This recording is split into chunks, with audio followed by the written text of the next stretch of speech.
മക്കളെയൊക്കെ സ്കൂളിലാക്കിയതിന് ശേഷമാണ് അടുത്ത ഉച്ചത്തേക്കുള്ള പണികളൊക്കെ തുടങ്ങിയത്. അപ്പോൾ ഇന്ന് അവർക്ക് എക്സാം ആയതുകൊണ്ട് ചോറൊന്നും കൊണ്ടുപോകണ്ടായിരുന്നേ. അങ്ങനെ ഇതാ ഞാൻ അവരെ സ്കൂളിലൊക്കെ ആക്കിയിട്ട് വന്നിട്ട് ഇതാ ചോറൊക്കെ ഒന്ന് കുക്കറിൽ വേവിച്ചിട്ട് ഇതാ വടിക്കുകയാണ് കേട്ടോ. അപ്പോൾ ചോറ് കുക്കറിലാണ് വയ്ക്കുന്നത്. അങ്ങനെ ഇതാ അതൊക്കെ ചോറൊക്കെ വടിച്ചതിന് ശേഷം പിന്നെ ഞാൻ വരുന്ന വഴിക്ക് ചീരയും മീനൊക്കെ വാങ്ങിയിട്ട് വന്നായിരുന്നേ. അങ്ങനെ ഞാനിതാ ചീരയൊക്കെ ഒന്ന് കഴുകി വൃത്തിയാക്കി എടുത്ത് കേട്ടോ. എന്നിട്ട് ഇതാ കട്ട് ചെയ്യാൻ പോവുകയാണേ. അപ്പോൾ ഇതാ ചീരത്തോരൻ കാണുമ്പോൾ തന്നെ എൻ്റെ വീട്ടിൽ മക്കൾക്കൊന്നും ഇഷ്ടമില്ല കേട്ടോ. അവർ ഓടിക്കളയും. അവർ ചോറിൻ്റെ കൂടെ ഈ ചീരത്തോരനൊന്നും വെച്ച് കഴിക്കില്ലേ. പിന്നെ ഞാൻ സ്കൂളിലാണ് ഏറ്റവും കൂടുതൽ ഈ ചീരത്തോരൻ കൊടുത്തയക്കുന്നത്. അപ്പോൾ ചോറിൽ വെച്ച് കൊടുക്കുമ്പോഴത്തേക്ക് ഉച്ചയ്ക്ക് വിശന്നിരിക്കുമ്പോൾ അങ്ങ് അറിയാതെ അവരങ്ങ് കഴിച്ചു പോവും. അങ്ങനെ പിന്നീട് ഞാൻ മീൻ കഴുകാൻ വേണ്ടിയിട്ട് നിന്നേ. അപ്പോൾ ചീരത്തോരൻ ഞാൻ അടുപ്പത്ത് വെച്ചിട്ടുണ്ട് തോരൻ വയ്ക്കാൻ വേണ്ടിയിട്ട്. അത് കഴിഞ്ഞിട്ട് ഞാനിത് മീൻ കഴുകാൻ വേണ്ടി നിന്നേ. അപ്പോൾ നമുക്കിത് നെത്തോലിയും പിന്നെ അയല മീനുമാണ് കിട്ടിയത്.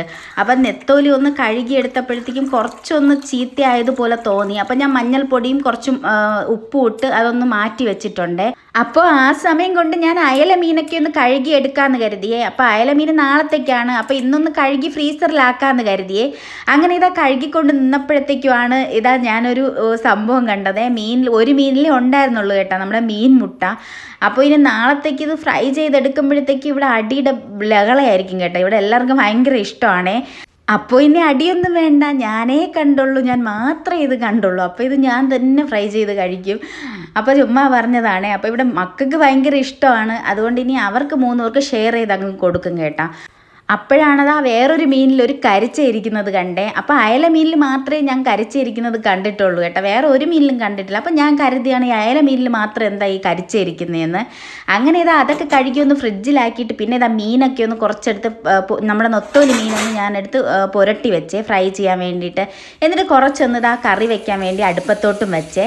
എന്നിട്ടിതാ ഞാൻ അരപ്പൊക്കെ ഒന്ന് പിടിച്ചപ്പോൾ മീനും ഒന്നെടുത്ത് ഫ്രൈ ചെയ്യുന്നുണ്ടേ.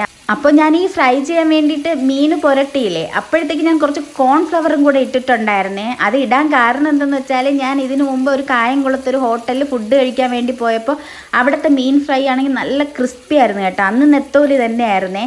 അപ്പം ഞാൻ വിചാരിച്ചു അരിപ്പൊടിയോ കോൺഫ്ലവറോ എന്തോ ഇതിൽ ചേർത്തിട്ടുണ്ട്, അതാണ് ഇത്ര ക്രിസ്പിനെസ് എന്ന് വിചാരിച്ചു കേട്ടോ. അപ്പം ഞാൻ വീട്ടിൽ വന്ന് അരിപ്പൊടി ഇട്ട് ഒരു ദിവസം ഫ്രൈ ചെയ്തപ്പോഴേ എനിക്ക് ആ ഒരു ടേസ്റ്റ് കിട്ടിയില്ല. അതുകൊണ്ട് ഞാനിന്ന് കോൺഫ്ലവർ ഇട്ടൊന്ന് ട്രൈ ചെയ്യാമെന്ന് കരുതിയാണ് കോൺഫ്ലവറും കൂടെ ആഡ് ചെയ്തത്. അങ്ങനെ ഇതെല്ലാം ഒന്ന് പൊരിച്ചെടുത്തിട്ടുണ്ട്. അപ്പോൾ ഇന്നത്തെ വീഡിയോ ഇത്രയുള്ളൂ.